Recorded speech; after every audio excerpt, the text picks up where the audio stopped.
I know you love earning travel rewards and cash back, and that's why you're going to love Rakuten. With Rakuten, you can earn cash back on everything you need to book your dream trip, hotels, flights, rental cars, experiences, and more, while still booking through your favorite travel sites. And don't worry, cash back can be earned on top of earning the credit card points and the hotel and airline loyalty points that matter most to you, depending on how you make your booking. Plus, with Rakuten, you can also earn cash back on groceries and other purchases like electronics, pet supplies, and more. And the best part, you can join today for free and start earning cash back on top of your travel rewards. Go to Rakuten.com or get the app. That's Rakuten, Rakuten. Rakuten, the most rewarding way to shop. This episode is brought to you by TaxAct. Don't do your taxes alone. Join TaxAct's National Admin Night. Admin nights are social gatherings for getting through your to-do list. So get ready for a night of fun, finding deductions, and filing taxes with TaxAct, where you can file your federal and state return for just $49 through April 8. Let's get together and get them over with. Visit taxact.com/admin-night for details. And the way my wife and I always thought about it since we reached sort of fire status, the lean fire status, was that for us, the fire meant that not that we can like stop working or stop trying to make money, but it was that we could pursue projects and money-making endeavors that we want to do. Like we didn't have to worry about taking jobs or taking projects that we didn't necessarily want to spend our time on.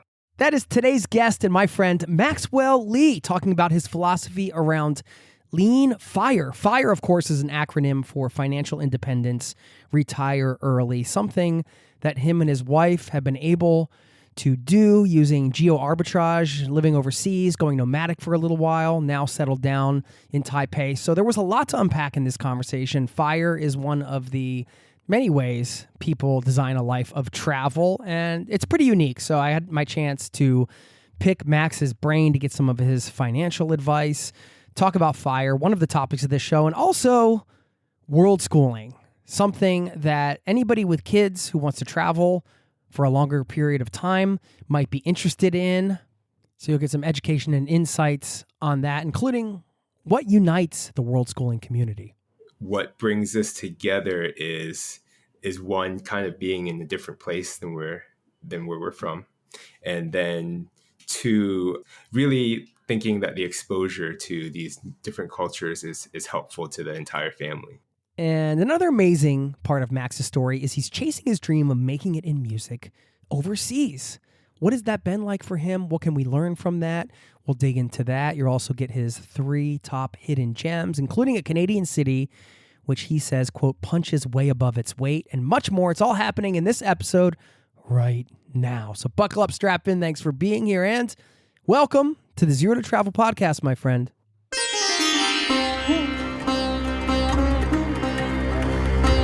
You're listening to the Zero to Travel podcast, where we explore exciting travel-based work, lifestyle, and business opportunities, helping you to achieve your wildest travel dreams. And now your host, world wanderer and travel junkie, Jason Moore.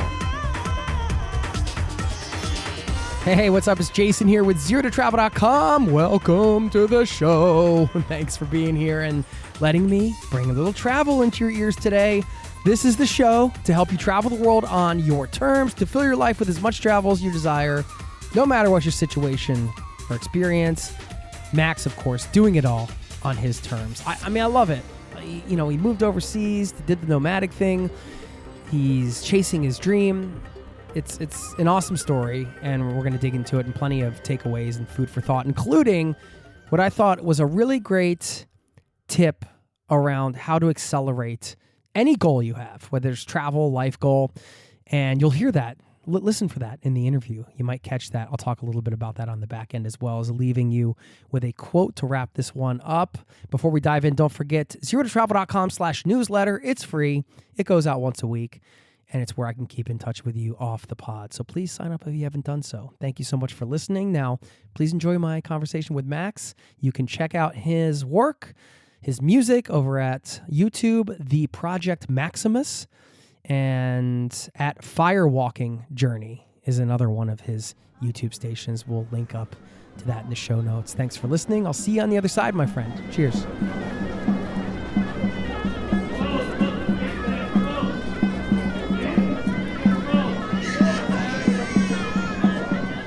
Maxwell Lee, welcome back to the Zero to Travel podcast, my friend. Good to see you. How you doing?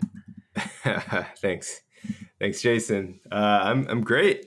I was just telling you, I just got back to Taipei a couple weeks ago, so we're transitioning back to this sort of regular routine, school life, all of that. It's a small adjustment, but I'm doing good. It's always tough to go back to routines after travel, I feel. Well, travel can have like its own routines, but the routine is random, kind of, right? You still wake up, you still have breakfast, you're just doing it in random places. Yeah, exactly. I mean, I think when we first started traveling, I didn't think about that kind of thing at all. It's just whatever goes. But with kids and the way my wife likes to structure things, I think we've definitely pushed ourselves more into some semblance of like, a pattern when we wake up and we get certain things done, and then there's room to sort of draw outside the box. But Yeah. I mean, I've read and people say that kids thrive on routine, which seems to be true. I forget where I read this, but they were saying like, you might not like it and you might think it's boring, but kids love routines.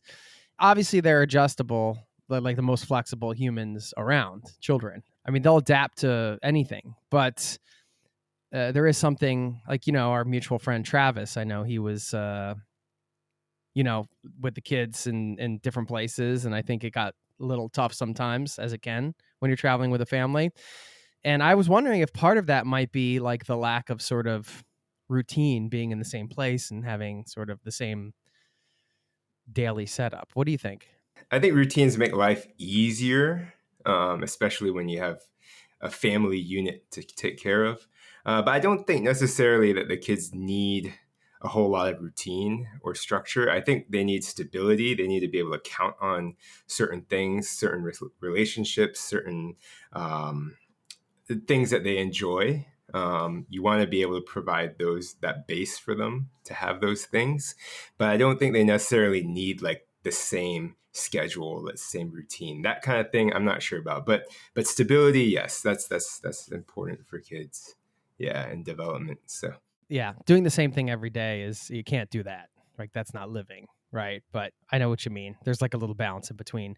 You mentioned to me about coming on the pod and offering up some of your experience and your advice around Worldschooling, because you have a lot of experience with it now. And I thought, well, that's great, because I'm sure there's listeners that are out there that are considering this, or maybe they're just diving in. But for those of you without children listening, I also want to make sure that we provide value to everybody here. So 2 things. One is I feel like when we learn about something that's sort of out of our jurisdiction, for lack of a better term, sometimes we can steal some of those ideas and apply them to other things. So perhaps you don't have children, but maybe some of the Worldschooling talk will spark some other ideas. Who knows? But then I know you guys are also like financially independent, and that's a bit of a journey as well. So I want to talk a bit about the financial independent, retire early scene and get some advice there. Of course, we'll talk destinations, travel, maybe a little songwriting. Who knows? Because Max is the next big thing to come out of Taipei. I don't know if everybody was aware. You flatter me too much, Jason. I just wish some of the things you said could become reality. Well, I mean, you're working on a dream, as the boss says. You're working on a dream. No, but it's cool. Like, we've been trading messages and you sent over some of the music. Maybe people listening, we'll give them a little taste later. I think we got a track to drop, don't we? Yeah. Appreciate that. What's your art? Do you have an artist name? I came up with Project Maximus, like, I don't know, 15, 16 years ago. And for lack of coming up with anything better, that's just what I've defaulted to for a lot of different things when I write or perform. I'm just like, all right, I'll just use that again. So that's what I used when I was doing a few shows back in May or June. When I struck out on my own and had and did a few shows with my own band. I went with Project Maximus, and then I don't know if I'll stick with that now that I'm back, or we'll go another Yeah, how did direction. that feel, man? Because I remember seeing you were like, I haven't done a show in like and it's a lot to when you're the front man. I mean, you're carrying the load. It's quite intense. Well, let me tell you that the stakes were very low. It's not, I was performing in front of like, I don't know, both nights, maybe like 40 people, if I'm being generous. Still though, I mean, and they were like mostly, or half of them were friends. So yeah, but still you need to like execute and do all the things. Yeah. Last year was sort of my return to performing again. And I played in a bunch of different bands. I think my final count, besides my own band, I played in like 6 bands. So I was starting to get comfortable with doing shows and just that whole routine, as we were talking about routine earlier. But then I decided to have a little twist at the end of the year, and there was an opportunity for a band to open for one of my other band's shows, and I said, you know what, I'll do that. I'll open for the other band. So then I quickly tried. I basically gave myself 3.5 weeks to put together a band and get our songs together, and we did that show. We did another show because, you know, why not? Since I had the band together, so we did a couple of shows. Like I said, low stakes, but I was beginning to feel pretty comfortable about performing. And so that helped, I guess, all of that practice last year. So it helped with, it's different being the front man, and it's different kind of presenting your own music rather than playing other people's songs. But, you know, it was fine. I learned to let go a lot. If you talk to me from like 10 years ago, I was much more of a perfectionist, and I wanted things to be exactly a certain way.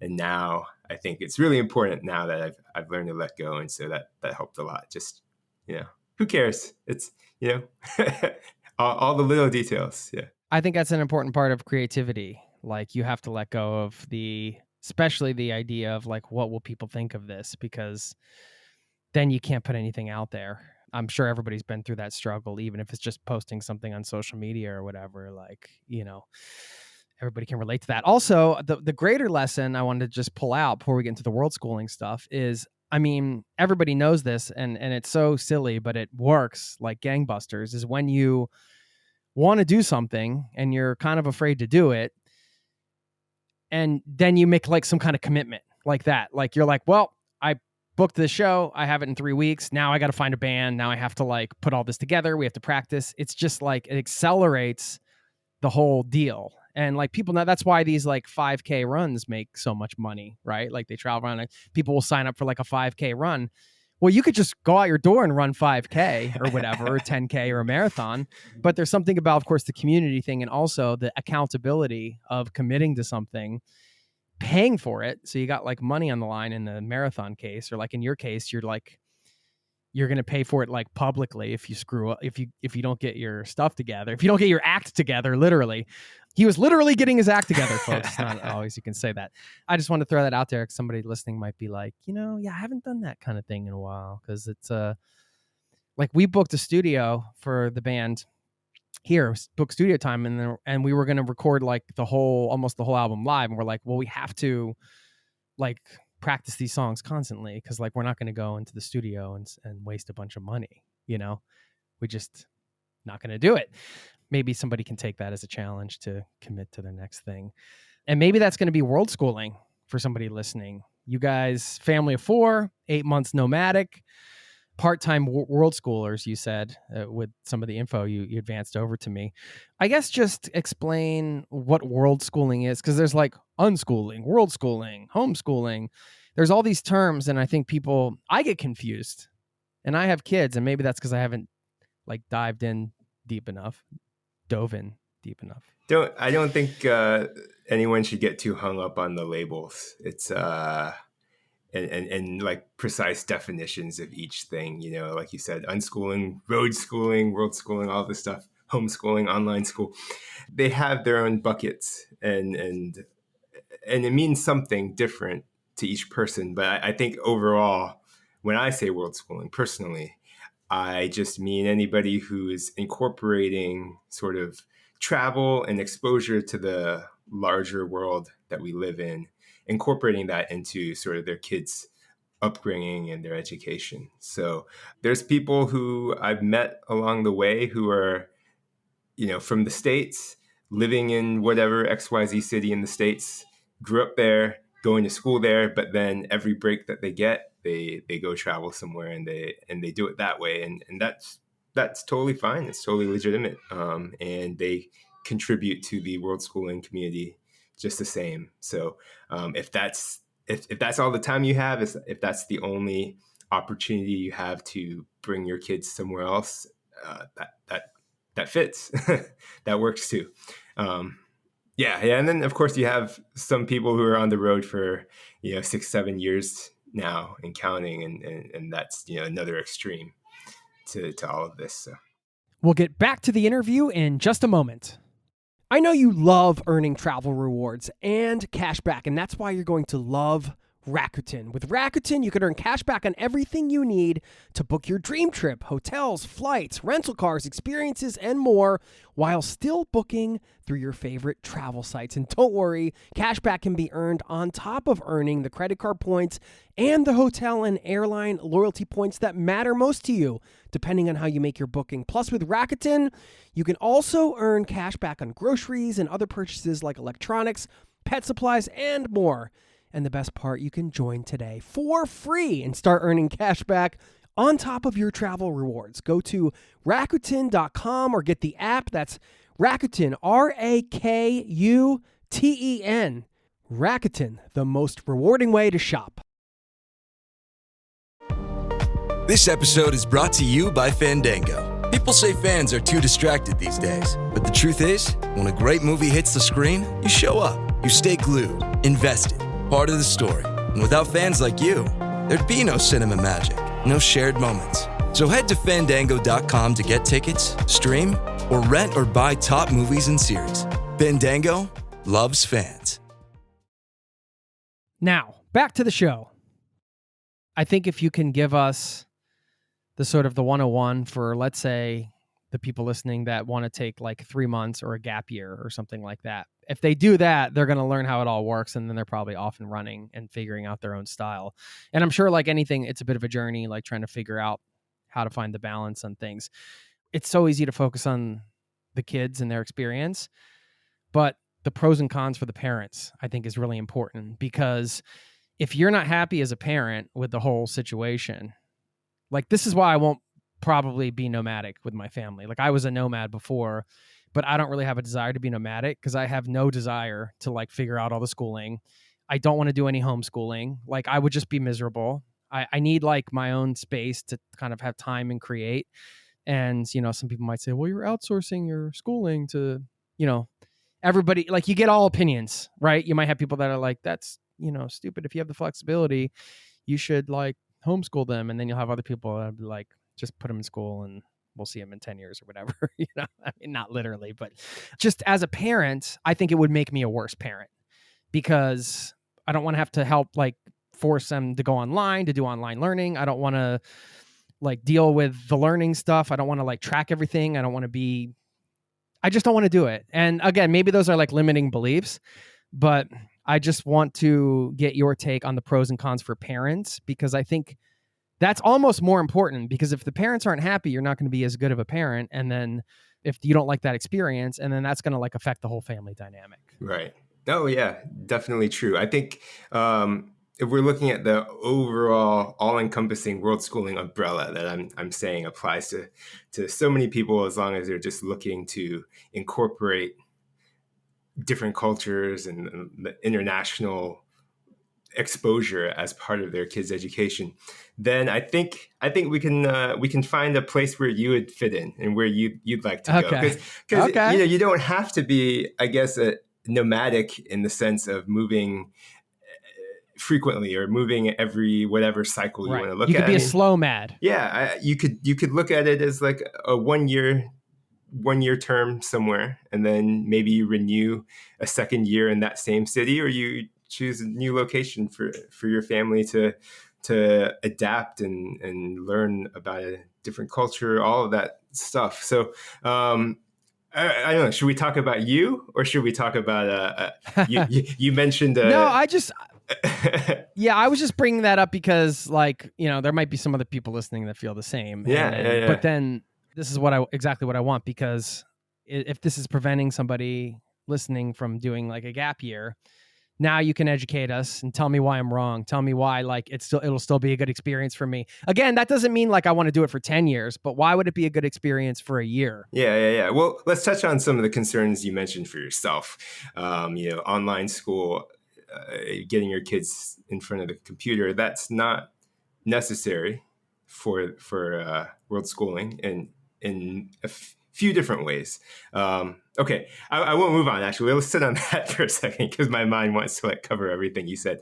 Yeah, I mean, there's a lot of people who do unschooling. Unschooling means you don't follow a curriculum. You don't have like a set structure to education. You just let the kids learn through the life that you're living. And so they definitely don't need to sit in front of a screen to do that. You just go out into the city, out into the wilderness, nature, whatever you have out your doorstep, and you live the life that you would live and let them learn through that. If you're unschooling, it's the most important thing is to be present for your kids and have the time. One of the parents should have time to give attention and be with the kids, but you don't have to be a teacher. You don't have to prepare any lessons, things like that. You just be with them. And I've come across a lot of people who do this unschooling thing. It's not something that we ever personally subscribe to or were planning on doing in any way, but it seems to be fairly true that kids learn what they need to when they're ready to learn it. And that's sort of the premise of unschooling, I guess, is that they're going to learn the things that they need to learn just from living and doing activities with you, guiding them, I guess. So if you choose to ascribe to unschooling, you're not going to have to put them in front of a computer screen. But you could also send them to school. You could put them in local schools. There's different parts of the world where it's possible to send your kids to an actual local school when you're sort of a nomadic family still. You don't have to. What be are some of those places? Permanent resident. Like, how do you find those places? Well, I find them. Well, I haven't used them, but I've come across them in a lot of the different world schooling forums. So sometimes people will ask, "Hey, I'm coming to X city," and they'll post in that city, and other world schooling families will share the resources that they know about. And in a lot of the cities where that are known to be sort of world schooling hubs, then there's usually going to be the corresponding infrastructure for something like that. Bali comes to mind as one of the, if you go back a number of years already, was the type of place that attracted this sort of independent thinking. And so there are a few schools that allow people to drop in for a month or two at a time, things like that. I can't tell you exact details on the cost and all of that, but there's options. Yeah, that's good, because some people might just still want to have an experience abroad, but they still want to send their kids to a school. So another option, this is the most turnkey option. So this is for people who are kind of unfamiliar with all of these concepts and maybe a little bit afraid to venture out too far into the unknown. There's something called Boundless Life, and it's a disclaimer. It's a startup that my wife and I have invested in the past, but they were one of the earliest that I was aware of companies that was trying to set up sort of a turnkey lifestyle for world schooling families. Basically, the founders had kids, had been in the startup world previously, and they wanted a solution for their own families to be able to travel and still have sort of a comprehensive school experience. And so Boundless Life took some of the Finnish schooling system model there, replicated that in a lot of ways in their own classroom. Then they also built co-working spaces and living spaces, and essentially built the infrastructure to have world schooling families come stay in the city center of a handful of different cities, and you can live together, work together, go to school together, and it really is the most turnkey solution. So if there's a family coming from the United States that needs a little bit of a nudge and a little bit of reassurance that they can do something like this, then they have Boundless that they can join and have everything sort of solved already for them, including a built-in community.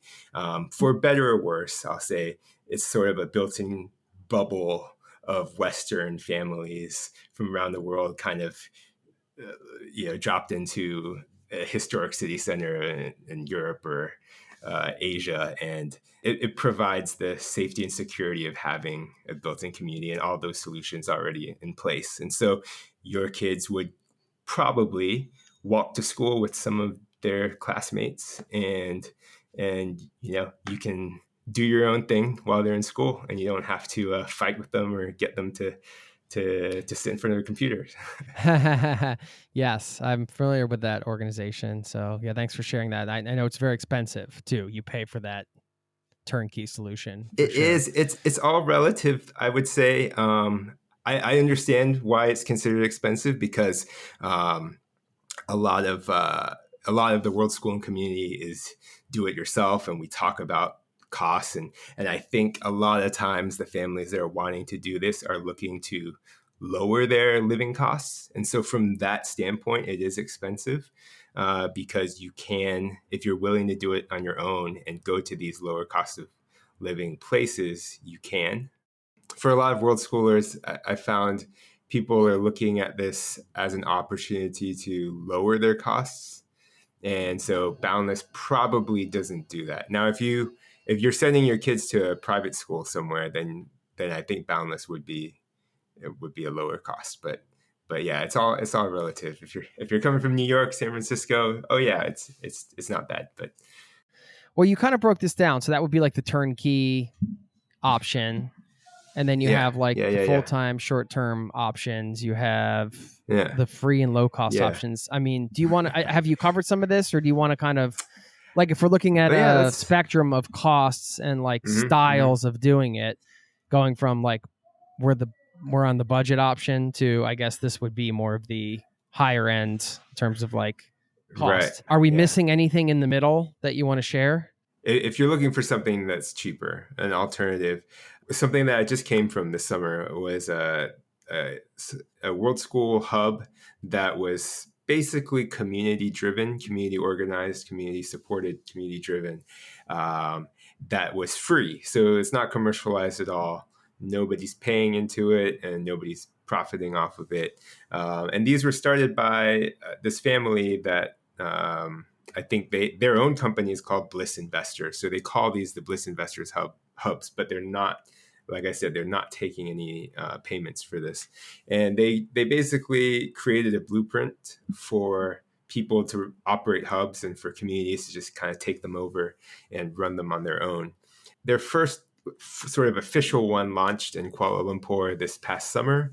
We were lucky enough to go and spend a week and a half there and see what they were doing. And totally organic growth. I saw them announce this back in, I want to say maybe like February of this year. And for June, July, August, they had like 130 families register, something like that. It was big.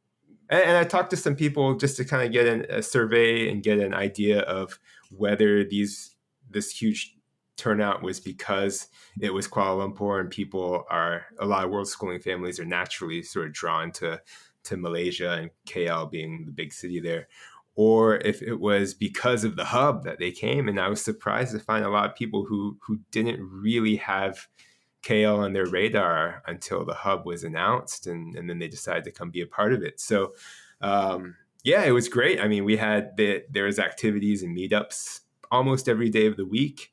You got to see people. I ran into a couple of people that I didn't know were going to be there that I had met in previous World Schooling events. So it kind of shows you how the community is growing a lot, but it still is kind of a small community where you can run into people and you can have conversations and talk to people about other families. And then suddenly there's like so many connections, like, oh yeah, we know them too. Yeah, we spent time with them in so-and-so place. So, but I guess my point is, if you're it's not a turnkey solution, but if you're looking for something that will kind of help you acclimate and adjust to this lifestyle, then going to one of these large hubs like that would at least give you like a community and people to socialize with for both the kids and the parents.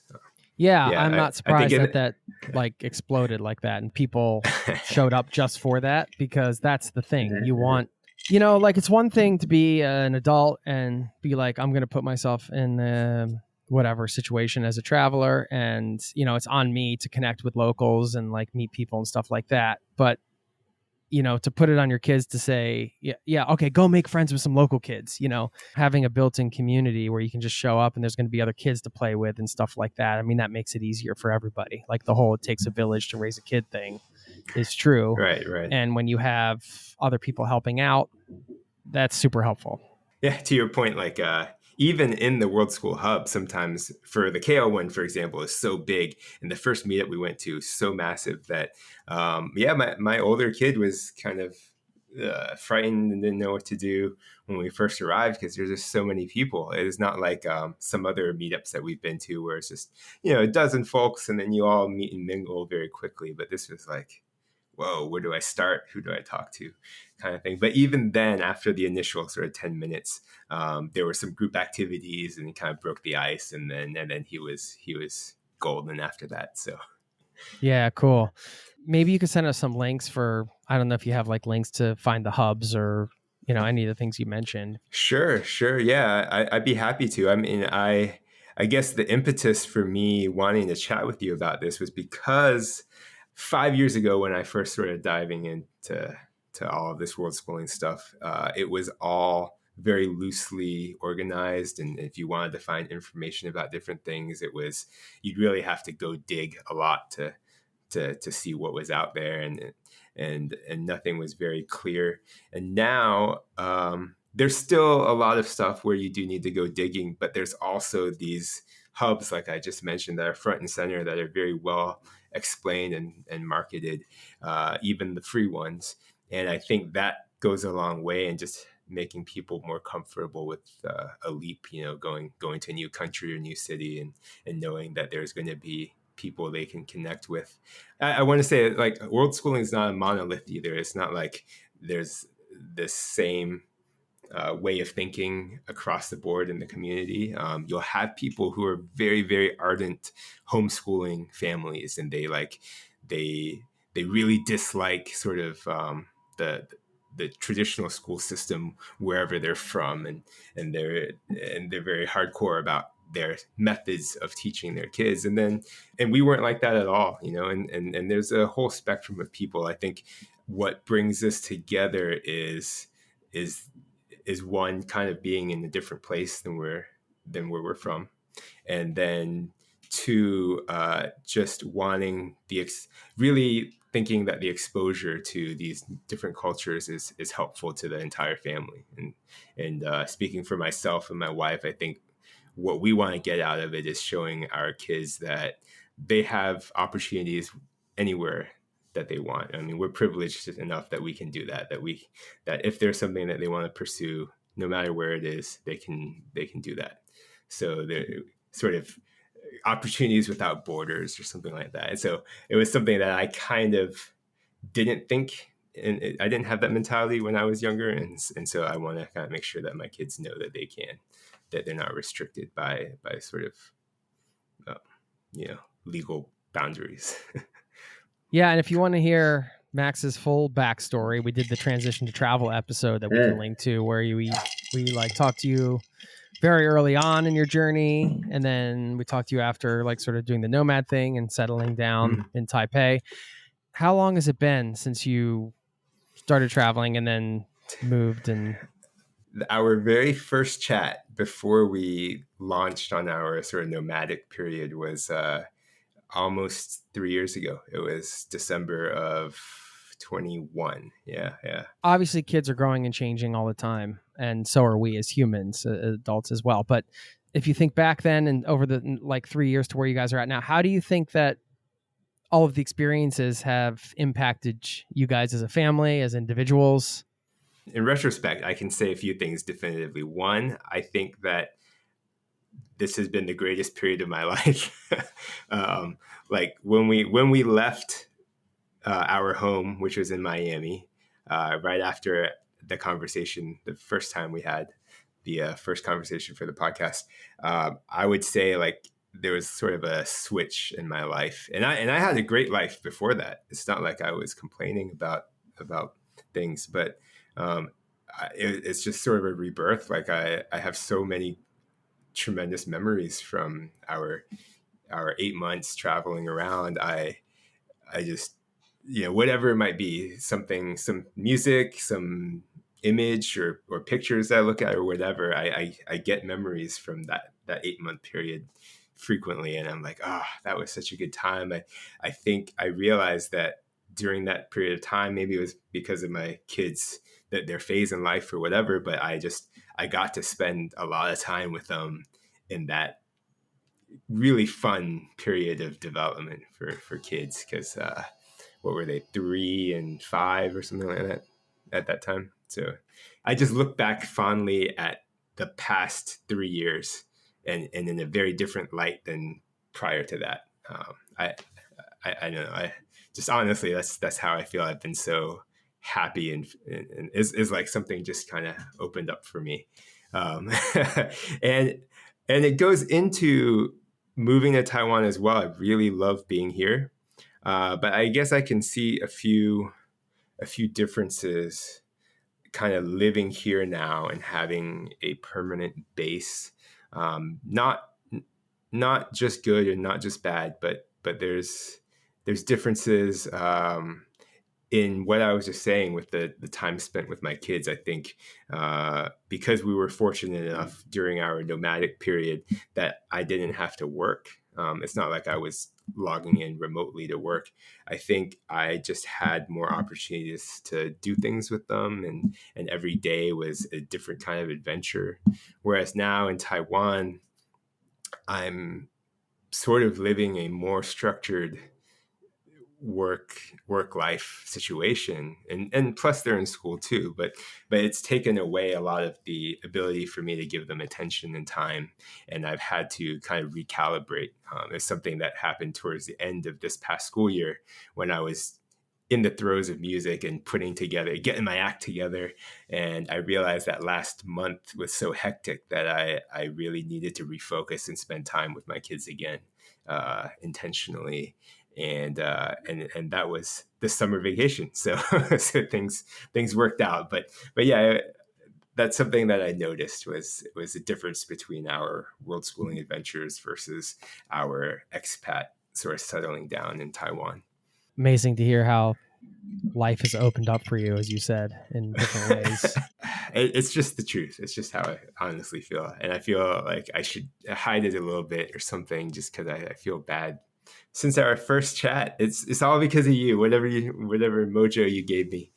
Where do you think it came from? Was it just being kind of fulfilling, like the idea that not just the time with your kids? I mean, that is huge, right? Yeah. Like you got to spend time with them, and like you've opened up all this time, so that's like a huge thing. What about on the travel side? Just like getting to be fulfilled with like achieving some of those travel dreams and actually living them, and kind of like breaking out of the home culture thing? Or I'm thinking about it as we're speaking in real time, and this is really my first sort of introspection into this. That most of my life, I didn't realize that I really wanted to explore outside the U.S. and it wasn't something that I was conscious about. I traveled. I did a study abroad in Europe, so I'd been to Europe a bit, and I traveled back to Asia a lot growing up. To see a lot of my family. And so I spent a lot of time outside the US, but it never occurred to me that I would really want to see what life is like out there until more recently. I don't know, maybe 6-7 years ago. I don't know, I'm making that number up. But at some point I started to realize, I think I would like to do that. And then because we had the kids, it didn't feel like a realistic possibility for a while. And I think we talked about this in the first podcast. It was like kind of when is the right time, and we kept putting it off. And so I think it was that kind of buildup. It was the fact that this was something that was sort of an underlying interest of mine for many years, even if I wasn't keenly aware of it. It was something that I really wanted. I just didn't think it was possible, so I kind of disregarded that. Ultimately, getting out and doing it, and finally launching and being able to go out and see different places, I guess, was sort of a release. It was like cathartic. We'll get back to the interview in just a moment. This episode is brought to you by Redfin. You're listening to a podcast, which means you're probably multitasking, maybe even scrolling home listings on Redfin, saving homes without expecting to get them. But Redfin isn't just built for endless browsing. It's built to help you find and own a home. With agents who close twice as many deals, when you find the one, you've got a real shot at getting it. Get started at redfin.com. Own the dream. Tomorrow morning is knocking. Stock your fridge now. How about a creamy mocha frappuccino drink? Or a sweet vanilla? Smooth caramel maybe? Or a white chocolate mocha? Whichever you choose, delicious coffee awaits. Find Starbucks Frappuccino drinks wherever you buy your groceries. Now, back to the show. You almost shut the door on the idea. You're like, I'm not going to be able to live this life, so I'm just going to close this off. But then you started talking about it with your wife, exploring it, you guys talking together, figuring it out, opening the door on that again, and then bringing it to the surface and then living it. I get chills just thinking about the journey, because it's just a beautiful thing. And I think it's inspiring to hear that all of that has brought you to this point where you feel so much elation and joy, especially reflecting back.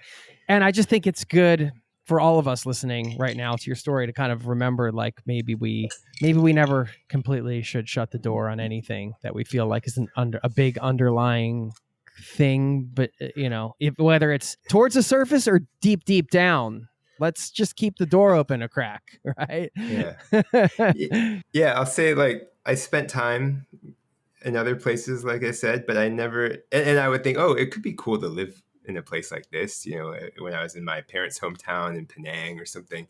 It's like, yeah, this is neat. But then if it came to the question of, could I actually move from what I know in the United States and come out here, it's like, whoa, I don't know.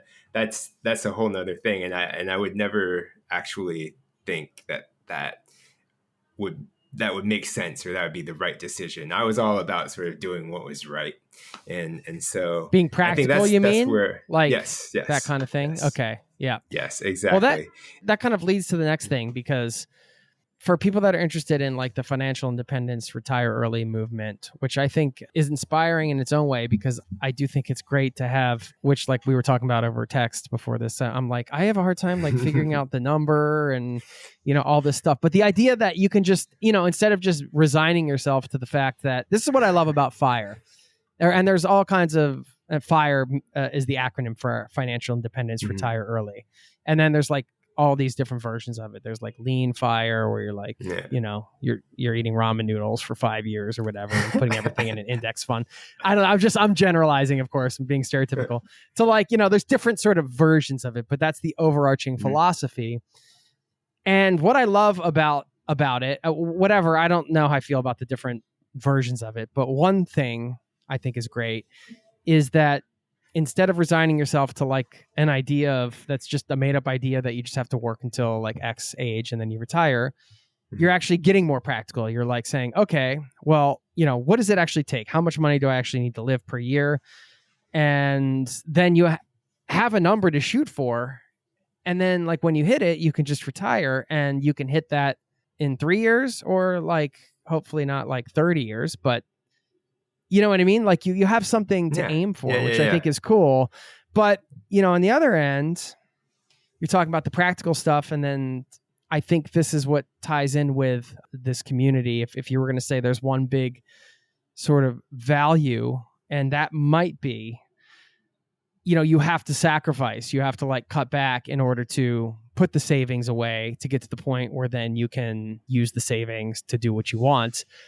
And then that comes back to like, are you giving up like the balance of, let's say you spend all of your 20s like eating ramen noodles and putting money into your account. And then, okay, now you're 35 and now you can do whatever you want. And that's amazing. But you just missed your entire 20s, like by not, you wanted to climb Kilimanjaro when you were 21.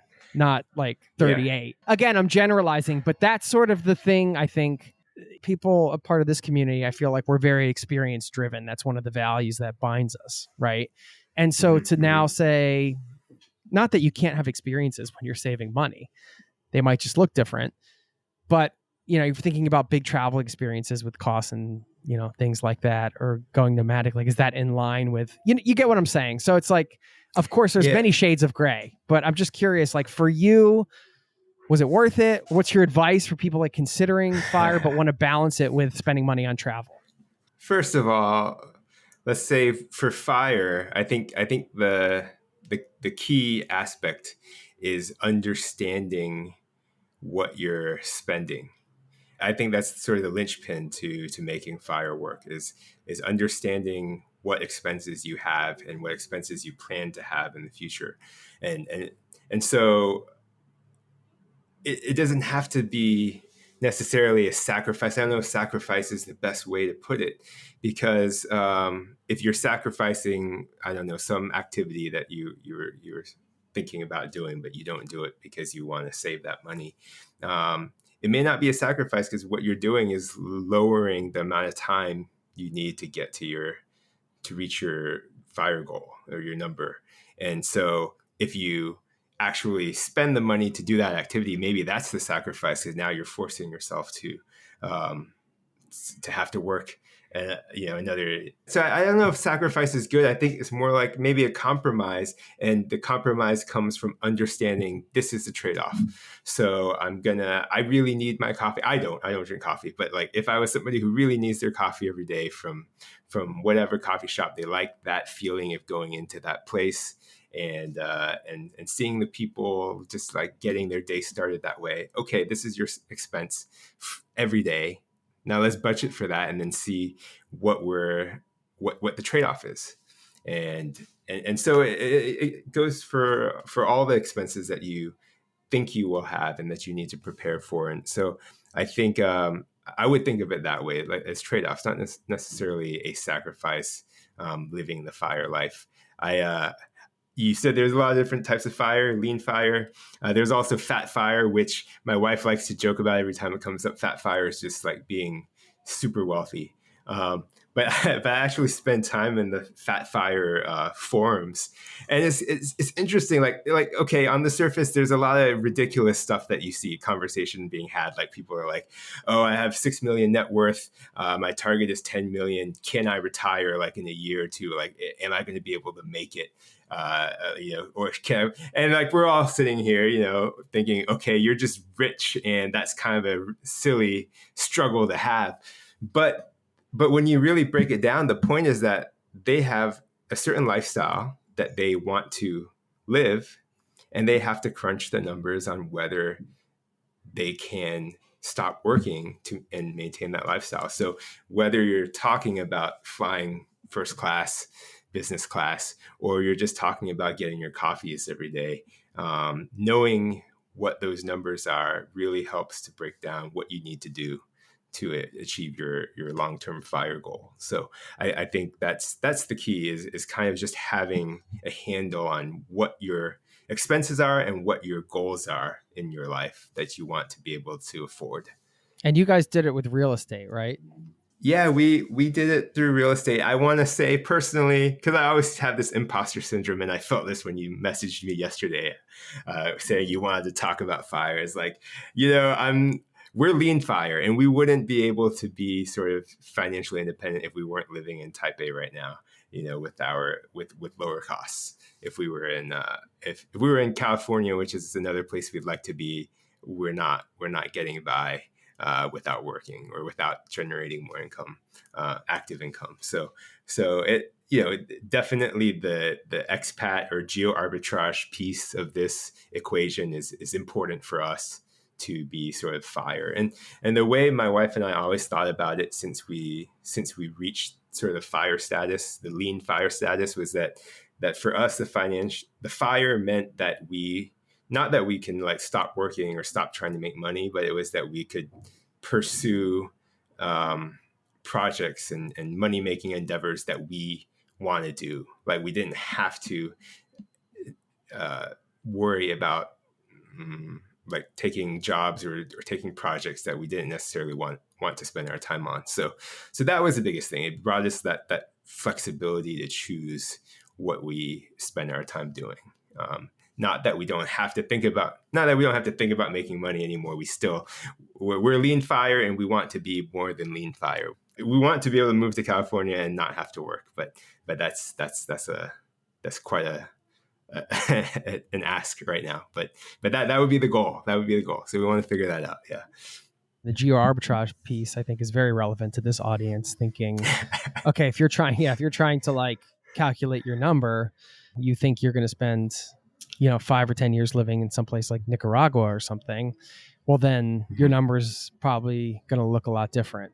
You could also say you're using the geo arbitrage to like, if you move somewhere to cut your expenses and have an experience, not just cut your expenses, but, have an experience like you guys are. You're like, we want to move in Taipei. We've heard incredible things, and you're having a life there and experiences there, but you're also cutting your costs simultaneously. And you're doing that for a period of years, then you can factor that into what might be the next thing. In your case, sounds like moving to California would be the next dream. Did you like, I don't know if this is getting too personal, but did you guys like cash out all your real estate and then like put it in an index fund and then just do the 4% withdrawal thing? Or do you just like... No, we have most of our real estate still held, although we have sold some things. But then how do you get money out of it? A few things. Rental. Everything's a rental. Yeah. And it's just managed by a property management company, so you don't have to do anything, or... I wouldn't say we don't have to do anything, but yeah, we don't have to do the day-to-day on the ground. Yeah. Okay, cool. What's the best financial advice you ever got or that you want to share? Ooh, I'm blanking. I think compound interest is the safe way to go. Invest early, and that'll pay off more than investing more later. So less early is better than more later. I think that, yeah. Okay. Best overall advice for nomadic families or aspiring nomadic families. So earlier when I said I spent time abroad, but never thought it would be realistic to actually live in those places, because it was just the way I was brought up. I felt so safe and secure in America that it was hard to imagine pulling myself out of that. I think once you do a little, I feel like if I had just said, okay, I'm gonna go somewhere, pick a place and go there for 3 months and just test it out, even though I didn't feel like I really could. If I just did maybe a month and a half or something, even shorter, whatever I felt like I could handle. If I had just done that first step, then I would realize, okay, it's easy. It becomes easier and easier as you slowly get that comfort. Similarly, like if you're a family and it just seems really daunting to try and go to some far off land that you've only read about or maybe seen pictures, and you think it's a little scary to just uproot my life and be there. Well, we'll just take smaller steps then, because it really becomes exponentially easier. I think now there's most of the world I would be totally comfortable spending an extended period of time in. Whereas I couldn't have even imagined that like 10 years ago. I would feel like, I got dropped into somewhere in Bangkok. It was 11 years ago, but I went on my own. It was one of my first sort of solo traveling adventures where I was just by myself. And that first day I was like paralyzed with fear, like that after that first night. So the first full day that I was there, I was like afraid to leave my Wi-Fi connection. This is back before I had like, roaming data. And I still remember I was just paralyzed with fear that first day. And now it's just so funny to look back and think that could have happened, because I wouldn't mind showing up in Bangkok without a phone, and I feel like I'd be able to make my way around and it would be fun. And so, yeah, your perspective changes once you've taken these little steps. Take the small step to build confidence. If you feel like you're lacking confidence with your ability to sort of pull it off, let's say, taking a small step and doing it will show you, because you can. We know you can. Yeah. Max and I both know you can. That's yeah, absolutely. If we could do it, you could do it too. Seriously though, like nobody knows what they're doing until like what you're doing. Yeah. It's like I'm sure when you started off in real estate, you could never imagine you could like leverage real estate to retire early. You probably didn't really know much of what you were doing in some ways. Like you studied, but it was scary and kind of hard, and You're right. The transformation from the first investment where you're really kind of afraid to part with your money on that first investment to 5-6 years later, I was buying stuff sight and seeing, because you're just you kind of know what to expect. We actually didn't dabble in such expensive property, but I was going to say there's a guy. Andrew Henderson, Nomad Capitalist. I just have to credit him, but he's talked about like going to a country just to open a bank account and doing that just because you might be afraid to do something like that. So just taking that step, even if you're not really trying to do anything more, just the act of like going through that process, meeting people at a bank and opening the account and putting in a very small amount of money, but just doing that, then you learn and you realize I can do that. And then maybe next time I go and take it a step further and do more, make some investments or something. But yeah, I for whether you like him or not, I guess I enjoyed that takeaway from one of his videos, was that just going through that practice of doing something like that. Yeah, we had him on the show many years ago, I think. Oh, really? Yeah. No, I was just thinking about this the other day. The other day, we went camping with the family, and I was thinking as I was walking, because it had been a while since we've done like loaded up backpacks and carried them somewhere to camp, because you need so much stuff to camp with kids. It's ridiculous. Or at least we did. We were maybe we were too comfortable with our. My son had his like 3-foot long tiger stuffed animal. I'm like, really? Like we're trying to go minimal here. But no, I was thinking as I was walking back, I was like, I remembered when I really wanted to like do the overnight in the wilderness thing, but nobody, like I'd never was in the Boy Scouts. I went camping with my dad, but I was always car camping. I had never had anybody take me camping out in the wilderness where you like hike in for 5 miles or 10 miles or whatever, and then you find a camp, and then and this was like early in my 20s.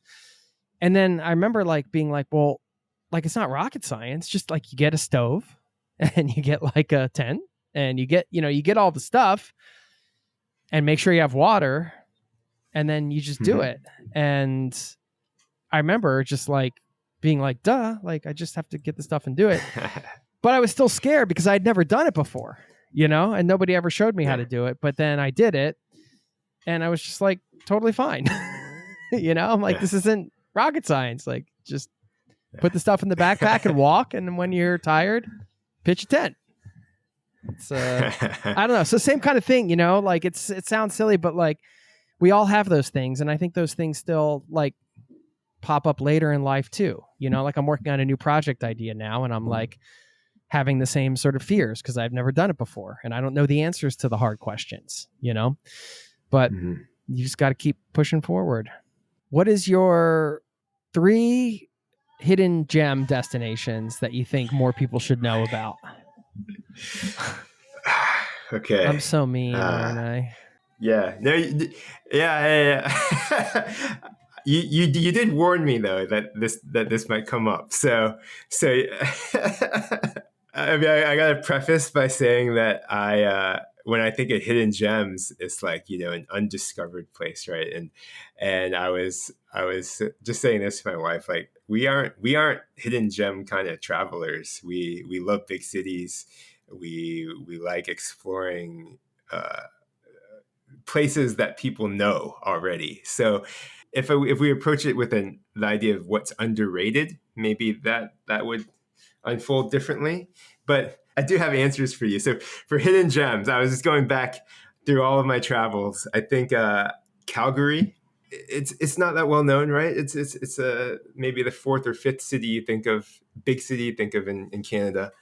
We went back when my wife was pregnant with our first, and I'm just so glad that we decided to go. We were in Vancouver for several weeks, and I was like, I want to check out another place. So Calgary was just like surprisingly urban, surprisingly vibrant. It punches way above its weight in terms of population size. And granted, we were there during the summer, but there was just a lot happening, and it was just such a cool, hip kind of city. Seemed like a lot of art stuff going on, and compared to Vancouver, it's a little bit more affordable. I mean, everything is somewhat pricey over there, but I came away super positive impression. It's very close to Banff and the Columbia ice fields and Jasper, that whole stretch, which to me was just mind-blowingly beautiful. So Calgary has always stood out. Banff is like way high on the list. Or just like a road trip through Canada. That's like, it seems ridiculous that I haven't spent more time in Canada when I was right there. Now I live so far away. For a Florida boy who grew up with no sort of diversity in landscapes. It blew my mind driving through there. Yeah, we drove Vancouver all the way through that to Calgary, and that was the most remarkable kind of, I don't know, 5 or 6 hour stretch that I can remember ever. So you guys have diversity in shopping malls, so yeah. Or different oceans to look at. You're like, oh, this one has a gold pawn shop. Awesome. Okay. All right, hidden gem number 2. You have the ocean too, of course. Sorry, I'm not dissing Florida. Yeah, different beaches. It's so many beaches to choose from. Come on. So we were in Japan this summer, and we hit up, your usual Kyoto, Osaka, Tokyo, things like that. But Kanazawa, to me, was sort of a hidden gem. We stopped into Kanazawa in between. Yeah, it was between Kyoto and Sapporo for us. We stopped in Kanazawa for 5 days, and I'll say that it was super hot when we were there. So some of the exploring we did was kind of tainted by the heat and sweat and all of that. But it really was a cool city and really neat neighborhoods to explore. I would say if you have a chance, obviously Japan has so much to offer, but if you have a chance to add that into your itinerary, it's definitely worth a stop. How long were you in Japan? A month. Okay, awesome. How was it to travel around Japan with a family? Because I really love to do that. It was very doable. I mean, my kids can walk quite well now. Like they no longer complain about walking for like 20 minutes or 30 minutes. So that changes things a lot. We're not pushing a stroller. I'm not trying to carry them, things like that. So with that said, yeah, it worked out well. Actually, my parents were with us too, and my parents, they were the ones that we really had to be mindful of, because they can't walk for too long and too far a distance without taking breaks. So we really had to plan for them. But yeah, it was totally doable. What do they It was think great. about your Great time. lifestyle? Your parents? Mixed feelings, I would say. Oh, really? Okay. Even though they yeah. see how happy you are and everything? Yeah, well, I would say that one of the issues now is at their age, health is a big concern, and the fact that we're so far away is tough on all of us. So we always think about whether we should head back. To be honest, and it's a nagging kind of concern. Mm-hmm. Well, this is life stuff. Yeah. This is what brings people back to places sometimes, which is totally understandable. Family. All right, give us your third then. Okay. Well, I have a third hidden gem, but maybe I'll just jump to the underrated one and make that number 3. And that's Taipei, man. I think, people know Taipei. Most people do. Actually, Taiwan and Thailand get mixed up a lot. But you got a guest room over there? There's 4 of us. Can we fit? If 4 of you can fit in the guest room, then yes, we have a guest room. We'll get a place nearby now. No. I mean, we love having visitors, but I think it's up to you whether 4 people want to cram into. You heard it here, folks. Max, it's a free place for you to stay. Taipei, get in touch. No. But Taipei, whether you get to stay at my house or not, Taipei is definitely worth a visit. It's and I think it falls into the underrated category because while it's known and people are aware of many people are aware of Taiwan and Taipei, it doesn't maybe get the same recognition that a lot of similar cities in that same range. And my wife, I use this anecdote a lot, but when we were dating or when we were married, at some point we talked about maybe living in Asia, or I think what it was is I said that if I were to ever move to Asia, Taipei would be my first choice. And my wife, she's Cantonese, she's from Macau. She was like, she took offense to this comment, and she was just like, "What? Why wouldn't it be Hong Kong?" Because to her, Hong Kong was the best city in the world, or at least the best city in Asia. And I always go back to that because now she's like the biggest fan of Taipei, and she's just like can't imagine being anywhere else. And it's like for her, it's like she's found her spiritual home or something, and so it's funny to think back. She doesn't sometimes she doesn't believe me that she said that before, but I'm like, yes, I remember it very clearly. It's funny, some of the things you might say, and then years later you're like, why would I say that? That was the dumbest thing ever. I mean, I'm not saying that with you, right? But I mean, I've done that with myself. Like, I've said, no way, am I not gonna? And then I'm like, oh, this is actually pretty cool. Yeah. Actually, I think that's our friend Travis that you mentioned earlier. Travis was asking me why I love Taipei so much, and I hadn't tried to verbalize it before. And what I told him was, because we're big city people, we like the urban living, and we get all those things that I dreamed of, when I visited in New York or visited London, knowing I couldn't afford to live there. Like, I get all of those things that I love about those places, or most of the things I love about those places, and I get that in a place that I can afford, that I can easily afford. So, how much is your rent? The biggest thing for your apartment? Our rent is extremely expensive to everybody who's here that we talk to, and it's about $2,100 US for a 4-bedroom a month. Okay, yeah. So 4 bedrooms though. So and people are like, oh, that's so expensive, but yeah, it's much less than what we would pay in Miami where we lived before, or in California, of course. So yeah. You want to set us up for your song? We're gonna play a little bit of your music. The song has a bit of a travel take to it because I I wrote it for my proposal to my wife, and then at the time we lived in. She was living in DC, and I was living in Florida in Jacksonville, and so for the proposal, the idea was that I got a bunch of her friends to go over to her place for like a party, a movie night, and then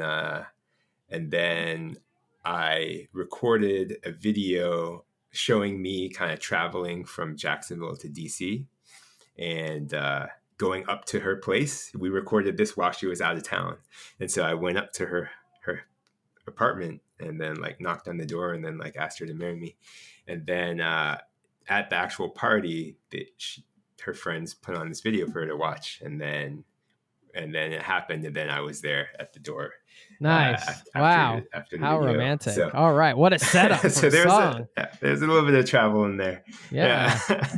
All right. Well, this one is because of you. We'll use it to play us out. Do you want to share? Are you here to promote anything at all, man? You know, I mean, what? Yeah, just the music or what? Yeah, share whatever the goodies are. I'll mention. I'm here to catch up. Yeah, I mean, I'm here to catch up with you because I love talking to you, Jason. It's great to talk to you, man. You know what? We should do this more often. Like, not just record it, but I mean, because I realize now because you're talking at a time what's like good for me and not too late for you, and I'm like, oh, we can actually talk and everybody can be because the time zone thing can be a struggle. But you want to share some links here or just like mention some stuff? But, is the music on Spotify? Like what do you got? I mean, oh yeah. So I have music on Spotify. Yeah, I have some stuff under Project Maximus. I have music under I Mao Yen, which is the name, sort of a moniker for an area in Taipei. That's AIMAOYUAN, and it's sort of a more chill kind of lo-fi type of music that I've been working on. Okay, send us the links. Yeah. I haven't heard any of that stuff. Sure. Yeah, send us the links. We'll put it all in the show notes. Always a pleasure. Do you have any other final like sort of words of wisdom, advice, anything to wrap this up? Can I ask you a question, Jason? Me? Yeah. Okay. Something that I was. Do you want to put this in as a earlier. bonus track, or should we do this right now? No, we'll do it. Go ahead. Up to you. Uh-oh. I mean, so because you kind of alluded to like my long-term thought, my family's long-term thought is circling around, sort of moving back to California at some point in the future. So I was just curious, where are you at in your thinking about the family and all that? I mean, we're Oslonians. No, that's not even a word. We're here in Oslo, Norway. I mean, I think this is where we're raising our kids, and we love where we live, right by the woods. And it can be. I struggle during the winter, a bit, but I feel like everybody's kind of like goes through that together here. It would be a big. It sounds funny because we talked about expenses and you're able to live like the lifestyle you're able to live there based on, what you guys plan for retirement and everything. And Norway, like we were joking because you sent, and it's true, you're doing the fire thing wrong. You didn't say that, but like, most people move to a cheaper place. You move to like one of the most expensive places in the world, or notoriously expensive. But when you live here, you're not like going out and buying, $15 beers every day. Like you live different. Right. And it's actually, I would never have thought this, especially when I first came over. Well, I must say the Norwegian kroner is pretty weak right now compared to the dollar. I'm fortunate that, my clients pay me in dollars and then it gets transferred over here. So I have that going for me. I would say that moving back to the US, I think I could really enjoy that. I kind of want to go for like a year just to have the experience. And I think it would be cool for the kids to like have a year in an American school, maybe when they're a bit older, if they want to, but it would be a difficult financial swing to go back for us, which sounds kind of funny because we're in Norway and that's expensive. But in the States, I mean, if we went back, we're talking about like, health insurance. My wife, like she works for a Norwegian company, like her whole career is in sort of like based on being in Norway and, being familiar with some of the stuff that she works with here. doesn't necessarily translate the same career to going back into the States. So I'm certainly open to like going somewhere and being somewhere for like a year, let's say. But I think as far as like a steady base, I think we're here. But who knows, man? Like I'm kind of up for a lot of things, like, Well, yeah. It sounds like it's home, and that's great that you found. Yeah. I mean, something I like think that. there is an advantage to like, I would like to get into the house swapping thing eventually and stuff like that. I feel like that's some, we're in a place where people, if they can get like a nice place to stay for free, we probably could, do some home swaps and things like that. It's a little bit difficult taking the kids out of school and then getting them back in. And so for me to do it for 3 months or 6 months isn't really worth it now, because they might not get their spot back and then they won't be with their friends. And it's just not, but I don't know. Thanks for asking. We'll see. I mean, I'm open, I guess I have a lot of time to get over there and see you then. Yeah, that's for sure. That's the bottom line. Yeah. Yeah. And likewise. So yeah. All right. Yeah. Thanks for your time today. Thanks for coming. All right. Next. It's always Cheers. fun.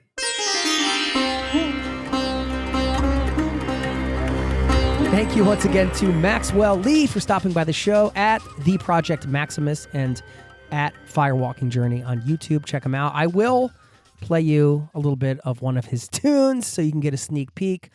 But first, I want to leave you with some food for thought and a quote. Now, one of the things that was a big takeaway for me from this conversation was a great reminder for me on how to accelerate any goal that you have in life and travel is that idea of just like locking something in, right? Max talked about that, how he, booked a show and then he's like, all right, I got to find the band. I got to get, my act together basically and make this happen. When you lock something in, if you got some accountability at a certain level, you're kind of forcing yourself to see it through. And sometimes we need that motivation, I think, as humans. I know anyway, I certainly do.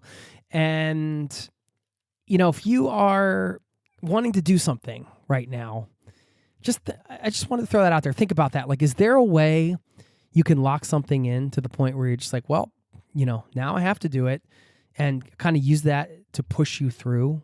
We're coming into the time of year where we're all about goal setting and things like that. Maybe this is a very active way to pursue a goal. Instead of just writing it down on paper and thinking about it and strategizing, maybe we can all do the next level thing and commit and make it real. I mean, of course, the best example of that in travel is to just book the flight. You're like, all right. I remember when I booked my flight to Argentina, I always wanted to explore Patagonia, and they didn't at the time let me book it for longer than 4 months. I didn't have a special visa or anything.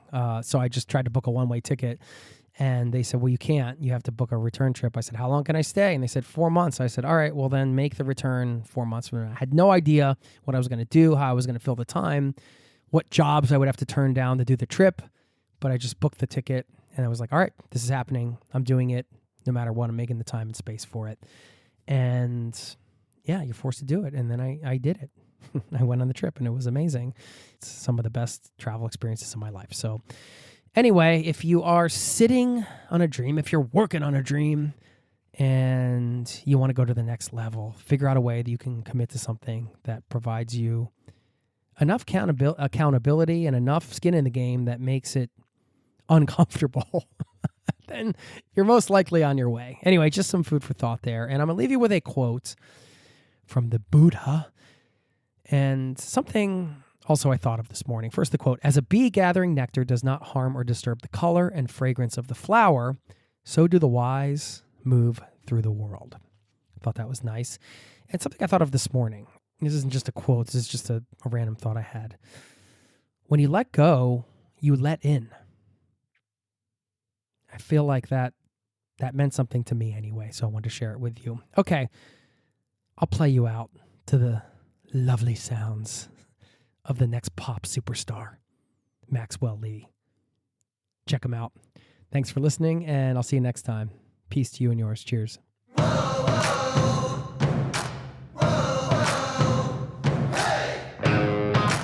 Thought about what I said and about what you did instead. I'm just looking for a friend. Can I see you again? Some more would come and go, some more bumps in the road.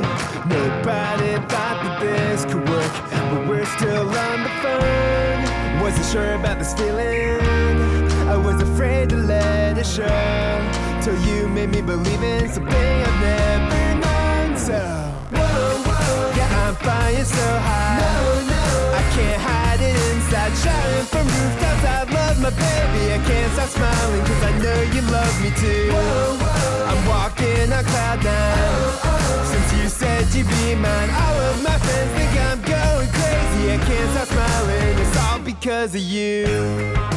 Thought about what you said, and about what I did instead. I've been trying to choose, but I'm so confused by these thoughts running around in my head. Cause I like fancy cars and suits, and my Bruno Mars shoes, but you hate all the bling and extravagant things when there's children without any food. Is compromise really worth it if we're this far apart? I hope cause you deserve it, you showed me from the start. Yeah, I'm flying so high, I can't hide it inside, shouting from rooftops, I love my baby, I can't stop smiling, cause I know you love me too. I'm walking on cloud nine, since you said you'd be mine. All of my friends think I'm going crazy, I can't stop smiling, it's all because of you. One day, I go to this club, and at this club, all the ladies are 8s and up. The way their dances got my brain corrupt. I know my frat boy moves won't make the cut, so I step up my game, I gotta raise it up. Put on my super 150s cause I ain't a scrub. Scan the floor and see a girl who looks amazing, but she's all alone, so I walk over to say what's up. Let's dance, she says, as I acquiesce. My moves are not the best, but still she acts impressed. 3 years later, here I am with one last request. I'll shout from the rooftops if my better half says yes. Yeah, I'm flying so high, I can't hide it inside, shouting from rooftops, I love my baby, I can't stop smiling, cause I know you love me too. I'm walking on cloud nine, since you said you'd be mine. All of my friends think I'm going crazy, I can't stop smiling, it's all because of you. It's all because of you. I love my baby and she loves me too. It's all because of you. It's all because of you.